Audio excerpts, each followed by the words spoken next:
Sumainyo ang Panginoon. at sumaiyo rin. Ang mabuting balita ng Panginoon ayon kay San Juan. Papuri sa iyo, Panginoon.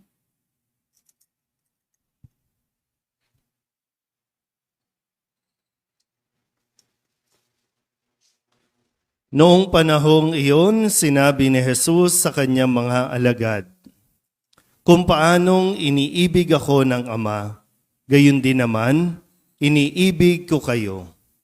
Manatili kayo sa aking pag-ibig. Kung tinutupad ninyo ang aking mga utos, mananatili kayo sa aking pag-ibig. Tulad ko, tinutupad ko ang mga utos ng aking Ama, at ako'y nananatili sa kanyang pag-ibig. Sinabi ko sa inyo ang mga bagay na ito upang makahati kayo sa kagalakan ko at malubos ang inyong kagalakan. Ito ang aking utos. Mag-ibigan kayo gaya ng pag-ibig ko sa inyo. Walang pag-ibig na hihigit pa sa pag-ibig ng isang taong nag-aalay ng kanyang buhay para sa kanyang mga kaibigan. Kayo'y mga kaibigan ko kung tinutupad ninyo ang mga utos ko. Hindi ko na kayo inaaring alipin sapagkat hindi alam ng alipin ang ginagawa ng kanyang Panginoon. Sa halip, inaari ko kayong mga kaibigan sapagkat sinabi ko sa inyo ang lahat ng narinig ko sa aking Ama. Hindi kayo ang pumili sa akin. Ako ang pumili at humirang sa inyo, upang kayo'y humayo at mamunga, at manatili ang inyong bunga. Sa gayon, ang anumang hingin ninyo sa Ama sa aking pangalan ay ipagkakaloob sa inyo. Ito ang iniuutos ko sa inyo, mag-ibigan kayo." Ang mabuting balita ng Panginoon. Pinupuri ka namin, Panginoong Jesucristo. Isang magandang umaga po sa inyong lahat. Tayo po ay nasa ika-6 na linggo ng Pasko ng Muling Pagkabuhay at habang nalalapit tayo sa pag-akyat ni Jesus sa langit para sa pagdiriwang po ng Ascension sa susunod na linggo ay muli tayong tinatagubilinan ni Jesus ng napakahalagang bagay na dapat nating unawain at sundin. Kung nung nakalipas na linggo, ipinaalala sa atin ni Kristo yung kahalagahan ng pananatili ng sanga sa puno. Sabi ni Jesus, "Ako ang puno ng ubas, kayo ang mga sanga. Manatili kayo na nakakabit o manatili kayo nang sa ganon ay mamunga kayo. Dahil ang bunga ay nandoon po at magmumula sa mga sanga. Ang mga sanga na kapag humiwalay sa puno, unti-unting matutuyo, mawawalan na ito ng silbi. Magiging panggatong na lang ito. At least panggatong, no? Pero ito po, nawa ay mas maunawaan din natin, no? Ito ay mga huling habilin ni Jesus sa kanyang mga alagad bago pa mangyari ang kanyang pagpapakasakit, ang kanyang pagkamatay. Pero sa ngayon ay muli na siyang nabuhay at bago siya umalis, mahalagang utos ang kanyang iniiwan. Yung paalala na manatili kayo sa akin. So hindi lang basta mananatili, no? Kasi marami po yung nananatili pero bakit walang buhay? Parang yung mga relasyon ninyo, no? Magkakasama kayo, pero bakit wala kayong buhay? Ano nangyari? Ano ang nawawala? Sa mga mag-asawa kayo. Ano ba? Dahil nagsasama kayo kasi mag-asawa kayo. Kaya minsan hirap na kayong magsiping, hirap na kayong magtabi, hirap na kayong mag-usap. Ano nangyayari? Sa loob ng tahanan, magkakasama nga, nananatili, Sapat na ba yun na, o basta nandito ako, basta buo tayo, okay na yan ha? Ano yung mahalaga? Sabi ni Jesus, mag-ibigan kayo. So, kamusta ba yung pag-ibig? Nasaan na ba tayo pagdating sa usapin ng pag-ibig? Yung pagmamahalan ninyo. Pagmamahalan ninyo mag-asawa, pagmamahalan ninyo bilang pamilya, kamusta nga ba yan? O napipilitan na lang tayo na magsama, nananatili, pero hindi nagiging masaya. Uwian na. Kasi minsan sa kagustuhan natin, talagang ang tao kasi naghahanap naman talaga ng mag-fulfill, yung bubuo, yung kukumpleto sa kanya para maging masaya.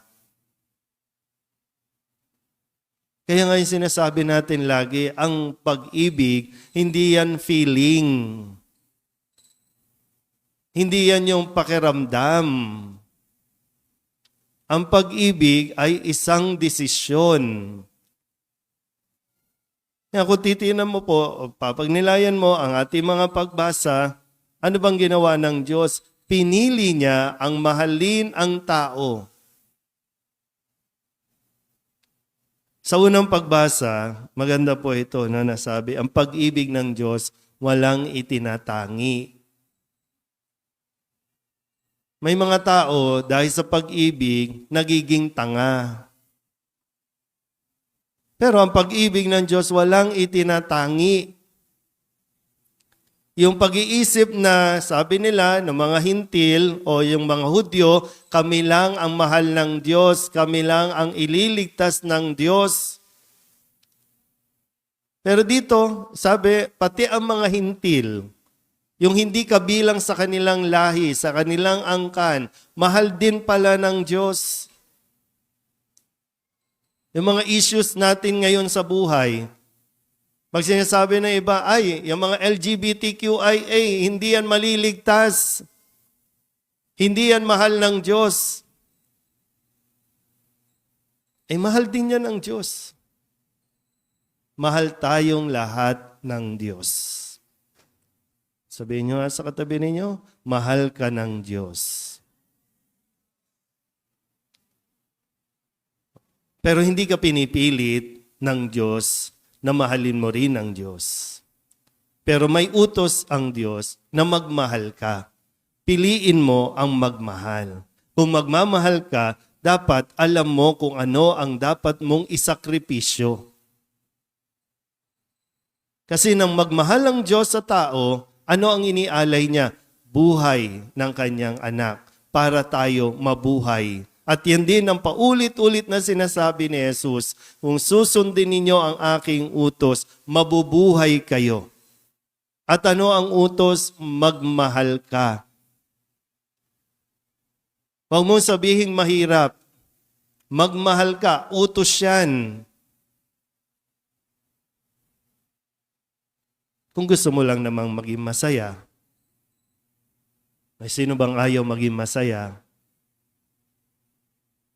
Kasi sabi niya, di ba, binabahagi ko ito, binibigay ko ang mga bagay na ito para makahati kayo sa nararamdaman kong kagalakan at nang sa ganon, maging buo din ang inyong kagalakan para maging masaya kayo. Tingnan nyo nga ulit yung katabi niya, bakit hindi masaya yan? Kulang sa love. Walang nagmamahal kasi dyan. Kung walang nagmamahal, anong gagawin mo? Magmumukmo ka na?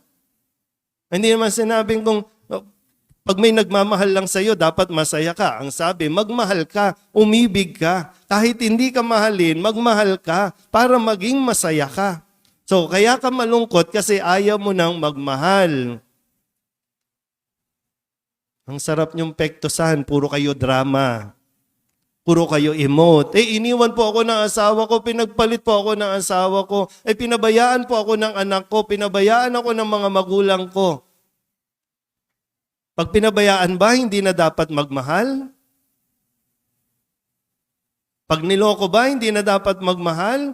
Mabuhay na lang sa galit? Mabuhay na lang sa pagwawala? O sinong sinisira mo? Sarili mo din.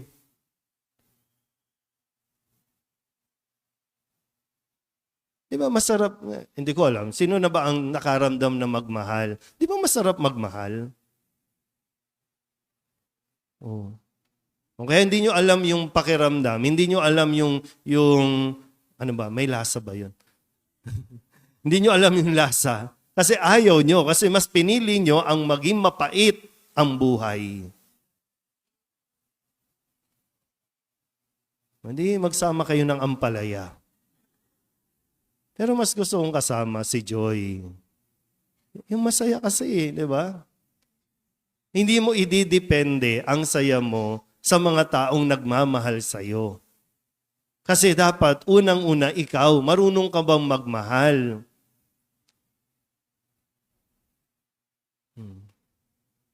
Kaya minsan, kailangan mong matutunan yung unawain mabuti. Ano ba ang description ng pag-ibig na sinasabi ni Jesus? Kasi level-level yan, di ba? No? May level-level ang pagmamahal. Ngayon, pwedeng mahal kita. Bakit? Kasi maganda ka pa. Kasi sexy ka pa. Kasi pogi ka pa, kaya mahal kita. Ito na yung mga katabi niyo, kulubot na. So ano, wala na. Wala nang love. Kasi yun lang yung akala natin. Kaya nga nung mga kabataan ninyo, di ba? Hahamakin ng lahat. Sa ating pagmamahalan. O nung nagpakasal na, nag-asawa na, o asaan na yung hahamakin lahat?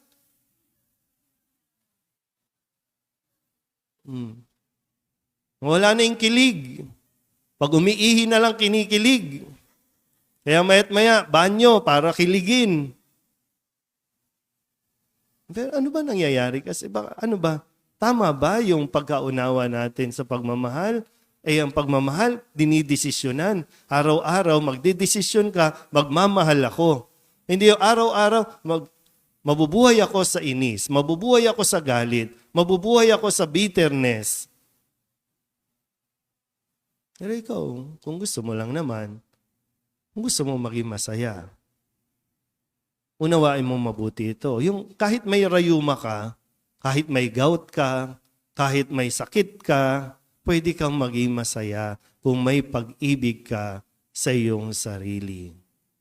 At kung aalalahanin mo lagi na hindi porket may sakit ako, hindi na ako mahal ng Diyos. Mahal pa rin ako ng Diyos. Hindi porket na may bisyo ako, hindi na ako mahal pa rin ako ng Diyos.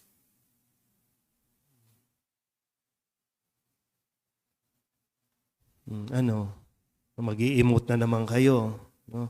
Mother's Day na, hindi ako naalala.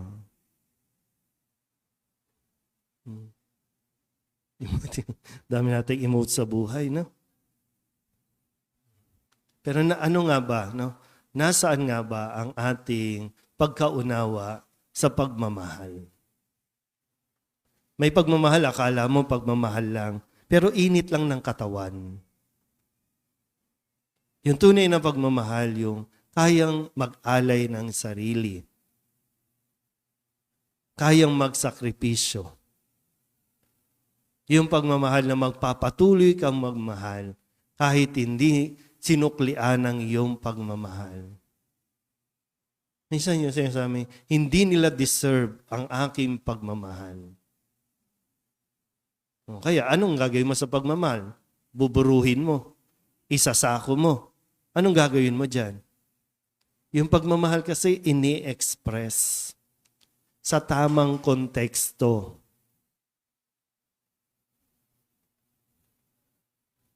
Ini-express sa paglilingkod, sa pagsisilbi, sa pag-aalay, sa kung ano man ang pwede mong maibigay. Yun ang pagmamahal. Pero kung magmamahal ka at umaasa ka na mamahalin ka rin, mali ang iyong pag-unawa sa pagmamahal. Kanina na sabi ko, Sa mga LGBTQIA, mahal kayo ng Diyos. Pero hindi nyo pwede igiin, nagmamahalan kami, kaya dapat kaming magpakasal. Out of context. Kahit anong kulay, kahit anong lahi, kahit anong gender pa yan, mahal tayo ng Diyos. Pero hindi ibig sabihin, susuwayin na natin ang Diyos dahil lang sa salitang nagmamahalan kami. Utos ng Diyos, mag-ibigan kayo. At sikapin natin, no? Pag sumikapan natin, bawat isa, tayo muna ang kailangan makaunawa, tayo muna ang dapat na magbigay, tayo muna ang dapat magdesisyon na magmahal, hindi ang iba. Tayo muna. Amen? Ipahayag natin ang ating pananampalataya. Sumasampalataya ako Sa Diyos amang makapangyarihan sa lahat, na may gawa ng langit at lupa. Sumasampalataya ako kay Kristo,